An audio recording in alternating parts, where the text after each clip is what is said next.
I recently got a job at a Mexican joint in a neighboring town. The area was a bit sketchy, but it wasn't anything I couldn't handle. I was also pretty desperate for money, so it's not like I really had a choice. Plus, I figured working nights wouldn't be so bad, since I'd have most of the day to myself.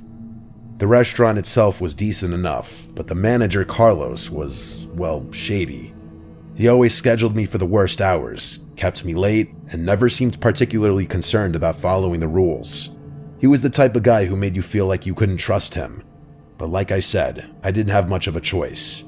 I needed the job.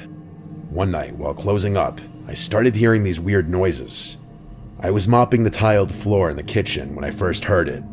As I was mopping, I picked up on these two muffled sounds that sounded like soft thuds and scraping. They were coming from below the floor. It was faint at first, but I knew I wasn't imagining it. The thudding and scraping would alternate, but I was positive that there were two distinct sounds I was hearing. I listened for a while, and the noises continued for a minute before stopping completely.